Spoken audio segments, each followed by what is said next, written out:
La mañana del 23 de abril de 2011, sobre el escritorio de un célebre agente literario, uno de los más célebres del mundo, llegó un paquete enviado por correo ordinario, y un paquete que contenía una carta y un manuscrito titulado Memorial del Engaño, firmado por J. Volpi. Todo el mundo, y el agente literario también, conocía la historia de Jorge Volpi, de J. Volpi. Era un inversor de Wall Street, un mecenas de la ópera, que había estafado a sus clientes por un monto cercano a los 15 mil millones de dólares. Una cifra, digamos, considerablemente menor de los 65 mil millones de dólares defraudados por Bernard Madoff, pero suficientes para acreditarlo como otro de los grandes criminales financieros de la gran recesión iniciada en 2008. Solo que mientras Madoff fue condenado a 150 años de prisión tras confesar su desfalco, Volpi logró fugarse y refugiarse en paradero desconocido. Un año después, en la Feria de Frankfurt de 2012, su manuscrito se subastó y todas las editoriales del mundo lo publicaron. La suya, la historia de Volpi, es una historia que nos toca, porque pocas veces se puede escuchar la voz de un autor que, ajeno a cualquier precaución o sentido ético, se atreve a desmenuzar con desvergüenza casi el desastre financiero de esos años. La suya es, a fin de cuentas, la historia en primera persona de una generación que, atenazada entre el riesgo y la avaricia, precipitó al mundo en uno de los mayores desastres económicos y humanos de los últimos tiempos. Como llegó a decir un analista, nunca tan pocos hicieron tanto contra tantos.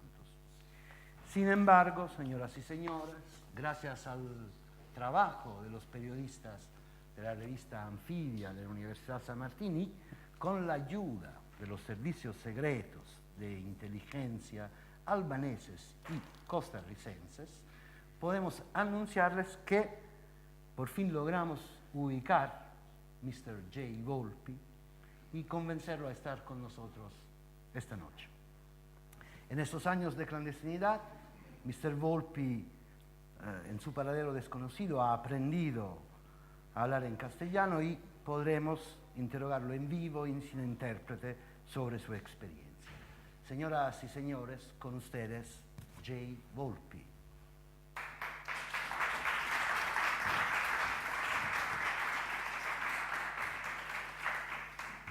Mr. Volpi, gracias por estar aquí con nosotros. Para quienes todavía no pudieron leer su memorial, puede resumirnos su historia y contarnos, si usted piensa que hay, su parte de responsabilidad en la crisis que está afectando gran parte del mundo occidental a partir de 2008. Bueno, muchas gracias por esta invitación, señor Arpaya, y muchas gracias a esta universidad que da la oportunidad a alguien como yo de muy rápidamente contar mi versión de los hechos.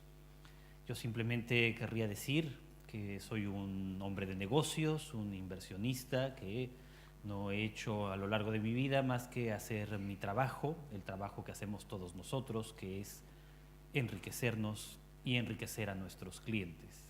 Que el ambiente que se creó, no solamente en América, sino en todo el mundo, aquí en Argentina también, o en Italia, su país, propiciaba que cualquier hombre medianamente listo quisiera sacar provecho de esa época de desregulación, de esa época en la que la avaricia era vista con buenos ojos por todo el mundo, cuando nadie se quejaba, cuando los países de Europa occidental como el suyo, como España, creían que se habían vuelto ricos de la noche a la mañana. una época que propiciaba simplemente que cualquiera pudiese intentar volverse millonario de la noche a la mañana. Yo no fui más que uno más entre los millones de inversores que en ese momento aprovecharon la coyuntura. Desafortunadamente, por manejos financieros complejos, derivados de la exposición de mi propio fondo de inversión a los derivados financieros de bancos como Lehman Brothers o como Bear Stearns. En el verano del 2008 empezó a haber problemas para tener liquidez en el pago de las distintas contribuciones que teníamos que hacer, y en el verano, tras el fin del verano, no quedó más remedio que utilizar las argucias propias del sistema para tratar de resolver esta situación, como lo hacían miles de inversores más, pero solo unos cuantos fuimos perseguidos a partir de la caída de Lehman Brothers en septiembre del 2008. En ese momento me vi obligado, al no tener garantías de un juicio justo, a emprender un viaje que me ha llevado por muchos países del mundo.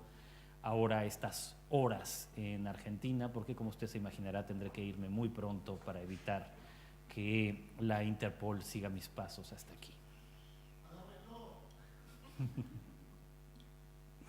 Bueno, parece que usted no tenga ninguna responsabilidad en lo que pasó. Entonces, o por lo menos eso es lo que usted afirma. Entonces, ¿quiénes son los verdaderos responsables de esta crisis? Bueno, los grandes responsables son aquellos que, a diferencia mía, que estoy huyendo de un lado para otro, a diferencia de gente que conocí en Nueva York, que se volvió célebre como Bernie Madoff, están actualmente en la cárcel, son los que siguen disfrutando de sus puestos o siguen disfrutando del dinero que consiguieron en toda esta época. ¿Quiénes son los principales responsables, señor Arpaya? Usted seguramente los conoce. Son principalmente los políticos de todos los colores y de todas las ideologías, de izquierda y de derecha, neoliberales y conservadores, que a lo largo de los años 80, 90 y principios del 2000 no dudaron en comprometer su programa económico con lo que nosotros, desde el lado del poder financiero, les solicitábamos: la desregulación de los mercados, la desaparición del papel del Estado en la economía. Ellos fueron los primeros responsables. Por supuesto, hay que tener en mente figuras como las de Ronald Reagan, como las de los dos presidentes Bush, pero también, por supuesto, la del presidente Clinton, que aun siendo demócrata, fue uno de los principales responsables de esta autorregulación, de esta desregulación de los mercados financieros. En segunda instancia, por supuesto, los dirigentes de las grandes instituciones internacionales financieras en Wall Street, en la City, en Londres y en todas partes, que con una enorme irresponsabilidad manejaron sus instituciones, que las llevaron a la quiebra y que terminaron siendo pagadas con los impuestos de todos. Y en tercera instancia, y de manera muy principal, las agencias de calificación. Estas agencias cuya tarea era precisamente evaluar los riesgos de estas instituciones financieras y que hasta el último momento, como lo vimos hace unos instantes en el video, certificaron que instituciones como Lehman Brothers, como Bear Stearns, como la aseguradora AIG, como varias agencias hipotecarias importantes en Estados Unidos, Fannie Mae, Freddie Mac, etcétera, eran solventes, cuando evidentemente no fue así. Y la paradoja es esta, señor Arpaya: mientras todos ellos están ahí disfrutando de sus puestos o de sus ahorros hechos a lo largo de esta época, unos cuantos como nosotros tenemos que estar a salto de mata de un lado a otro, huyendo de esta persecución. Según usted puede apreciar, lo que usted puede apreciar desde su paradero, ¿se hizo algo para contestar esta situación de desregulación? ¿Se tomó alguna medida? Muy poco, señor Arpaya, muy poco. Evidentemente nosotros siempre ganamos de una manera u otra. Es decir, perdemos algunos, pero mi clase es la que siempre sale ganando. En esta ocasión usted recordará a todos los politiquillos diciendo que tras la debacle del 2008 había que reformar el sistema financiero internacional, que había que cambiar por completo el sistema capitalista, que el capitalismo se había hundido. No, señor Arpaya.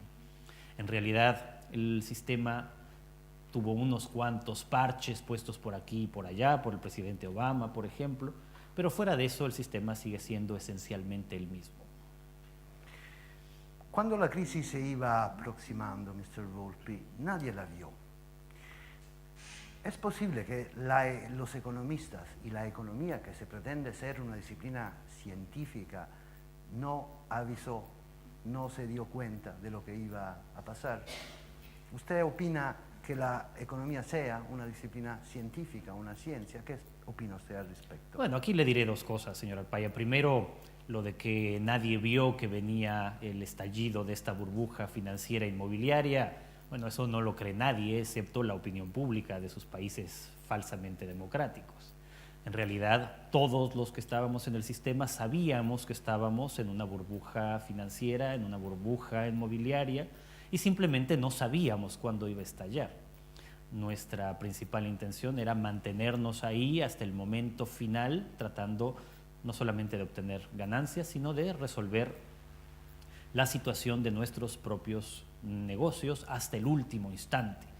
Pero de que iba a estallar, cualquiera medianamente informado en este medio sabía que iba a estallar. Usted simplemente debe haber visto cómo eran los precios de la vivienda en Milán, donde usted vive, para darse cuenta de que eso no podía seguir así.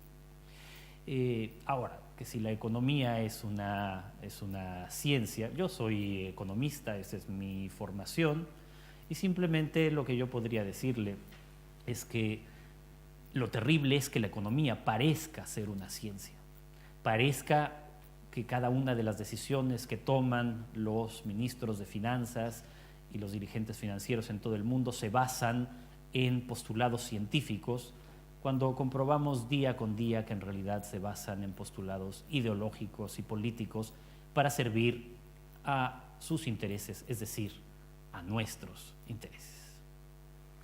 Ya sé que usted no puede quedarse con nosotros mucho tiempo. Una última pregunta que tiene que ver con otro lado de la historia que usted cuenta en su memorial. Usted es hijo de un asesor del secretario al Tesoro estadounidense, Harry Dexter White, que con John Maynard Keynes sentó los cimientos del sistema capitalístico de la posguerra, el Fondo Monetario Internacional, el Banco Mundial, y que paradójicamente tuvo que comparecer ante el Comité para las Actividades Antiamericanas. En su memorial usted cuenta también como la búsqueda de su padre, de su misma historia, ¿es cierto? Sí, yo creo que en estos años en que he tenido mucho tiempo libre, muy a mi pesar, fue el momento ideal para contar mi propia versión de cómo llegamos a esta burbuja y de cómo estalló la burbuja y dio paso a esto que ahora llaman gran recesión. Pero para mí era mucho más importante otra parte de mi historia, la búsqueda de la verdad sobre mi padre. Mi padre murió en un accidente, no es claro, tal vez en un suicidio, una semana antes justo de que yo naciera, en 1953. Mi madre siempre me habló de él, me dijo las mejores cosas, siempre fue elusiva, hablaba de su talento musical, siempre lo definió como un funcionario mediocre, que trabajaba primero en el Departamento del Tesoro y luego en el Fondo Monetario Internacional en los primeros años de la posguerra. Gracias a los recursos que pude amasar en los años, pude rastrear la verdadera historia, no solamente de mi padre, sino de su generación, de muchísimos amigos, asesores y empleados de Harry Dexter White, quienes al término de la Segunda Guerra Mundial crearon estas instituciones financieras y luego fueron acusados de ser espías soviéticos.